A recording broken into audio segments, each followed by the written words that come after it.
3. Hable primero de sus propios errores. Mi sobrina, Josephine Carnegie, había venido a Nueva York para trabajar como secretaria mía. Tenía 19 años, se había recibido 3 años antes en la escuela secundaria, y su experiencia de trabajo era apenas superior a 0. Hoy es una de las más perfectas secretarias del mundo, pero en los comienzos era bueno, susceptible de mejorar. Un día en que empecé a criticarla, reflexioné: un minuto, dale Carnegie, espera un minuto. Eres 2 veces mayor que Josephine. Has tenido 10.000 veces más experiencia que ella en estas cosas. ¿Cómo puedes esperar que ella tenga tus puntos de vista, tu juicio, tu iniciativa, aunque sean mediocres? Y, otro minuto, dale, ¿qué hacías tú a los 19 años? ¿No recuerdas los errores de borrico, los disparates de tonto que hacías? ¿No recuerdas cuando hiciste esto y aquello? Después de pensar un momento, honesta e imparcialmente llegué a la conclusión de que el comportamiento de Josephine a los 19 años era mejor que el mío a la misma edad, y lamento confesar que con ello no hacía un gran elogio a Josephine. Desde entonces, cada vez que quería señalar un error a Josephine, solía comenzar diciendo: has cometido un error, Josephine, pero bien sabe Dios que no es peor que muchos de los que he hecho. No has nacido con juicio, como pasa con todos. El juicio llega con la experiencia, y eres mejor de lo que era yo a tu edad. Yo he cometido tantas barrabasadas que me siento muy poco inclinado a censurarte. Pero, ¿no te parece que habría sido mejor hacer esto de tal o cual manera?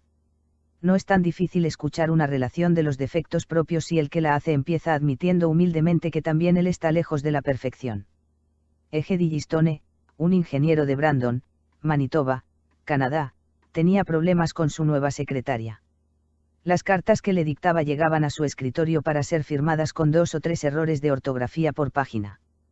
El señor Digistone nos contó cómo manejó el problema.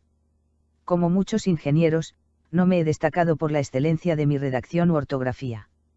Durante años he usado una pequeña libreta alfabetizada donde anotaba el modo correcto de escribir ciertas palabras. Cuando se hizo evidente que el mero hecho de señalarle a mi secretaria sus errores no la haría consultar más el diccionario, decidí proceder de otro modo. En la próxima carta donde 6 errores, fui a su escritorio y le dije: no sé por qué, pero esta palabra no me parece bien escrita. Es una de esas palabras con las que siempre he tenido problemas. Es por eso que confeccioné este pequeño diccionario casero. Abrí la libreta en la página correspondiente. Sí, aquí está cómo se escribe. Yo tengo mucho cuidado con la ortografía, porque la gente nos juzga por lo que escribimos, y un error de ortografía puede hacernos parecer menos profesionales. No sé si habrá copiado mi sistema, pero desde esa conversación la frecuencia de sus errores ortográficos ha disminuido significativamente. El culto príncipe Bernard von Bülow aprendió la gran necesidad de proceder así, allá por 1909. Von Bülow era entonces canciller imperial de Alemania, y el trono estaba ocupado por Guillermo II, Guillermo el Altanero, Guillermo el Arrogante, Guillermo el último de los Kaiseres de Alemania, empeñado en construir una flota y un ejército que, se envanecía él, serían superiores a todos. Pero ocurrió una cosa asombrosa. El Kaiser pronunciaba frases increíbles que conmovían al continente y daban origen a una serie de explosiones cuyos estampidos se oían en el mundo entero. Lo que es peor, el Kaiser hacía estos anuncios tontos, egotistas, absurdos, en público, los hizo siendo huésped de Inglaterra, y dio su permiso real para que se los publicara en el diario Daily Telegraph. Por ejemplo, declaró que era el único alemán que tenía simpatía por los ingleses, que estaba construyendo una flota contra la amenaza del Japón, que él, y solo él, había salvado a Inglaterra de ser humillada en el polvo por Rusia y Francia, que su plan de campaña había permitido a Lord Roberts vencer a los Boers en África del Sur, y así por el estilo. En 100 años, ningún rey europeo había pronunciado palabras tan asombrosas. El continente entero zumbaba con la furia de un nido de avispas. Inglaterra estaba furiosa. Los estadistas alemanes, asustados. Y en medio de esta consternación, el Kaiser se asustó también y sugirió al príncipe von Bülow, el canciller imperial, que asumiera la culpa. Sí, quería que von Bülow anunciara que la responsabilidad era suya, que él había aconsejado al monarca decir tantas cosas increíbles. Pero Majestad, protestó von Bülow, me parece imposible que una sola persona, en Alemania o Inglaterra, me crea capaz de aconsejar a vuestra majestad que diga tales cosas. En cuanto hubo pronunciado estas palabras comprendió que había cometido un grave error. El Kaiser se enfureció. «¿Me considera usted un borrico?», gritó, «capaz de hacer disparates que usted no habría cometido jamás». Von Bülow sabía que debió elogiar antes de criticar, pero como ya era tarde, hizo lo único que le quedaba, por remediar su error. Elogió después de haber criticado. Y obtuvo resultados milagrosos, como sucede tan a menudo. «Lejos estoy de pensar eso», respondió respetuosamente. «Vuestra Majestad me supera en muchas cosas, no solo, claro está, en conocimientos navales y militares, sino sobre todo en las ciencias naturales. A menudo he escuchado lleno de admiración cuando vuestra Majestad explicaba el barómetro, la telegrafía o los rayos Röntgen.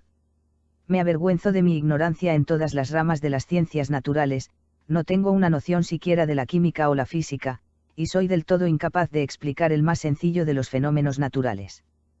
Pero, como compensación, poseo ciertos conocimientos históricos, y quizás ciertas cualidades que son útiles en la política, especialmente la diplomacia».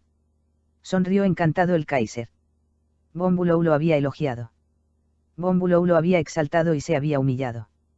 El Kaiser podía perdonar cualquier cosa después de eso. «No he dicho siempre», exclamó con entusiasmo, «que nos complementamos espléndidamente.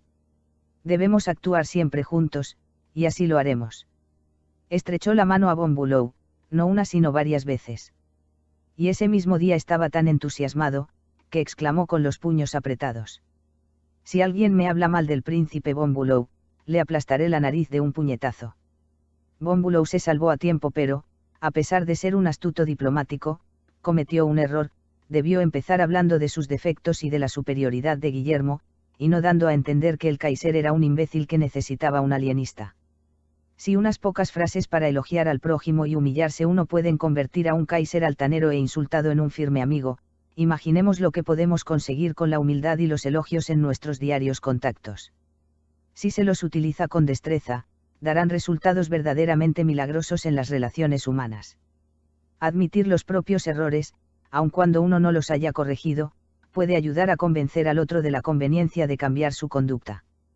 Esto lo ejemplificó Clarence Cerusen, de Timonium, Maryland, cuando descubrió que su hijo de 15 años estaba experimentando con cigarrillos.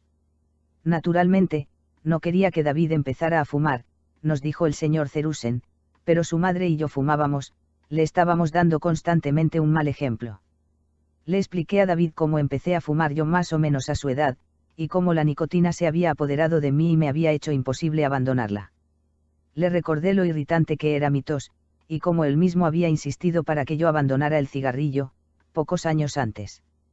No lo exhorté a dejar de fumar ni lo amenacé o le advertí sobre los peligros. Todo lo que hice fue contarle cómo me había enviciado con el cigarrillo, y lo que había significado para mí. El muchacho lo pensó, y decidió que no fumaría hasta terminar la secundaria. Pasaron los años y David nunca empezó a fumar, y ya no lo hará nunca. Como resultado de esa misma conversación, yo tomé la decisión de dejar de fumar, y con el apoyo de mi familia lo he logrado. Un buen líder sigue esta regla. Regla: hable de sus propios errores antes de criticar los de los demás. 4.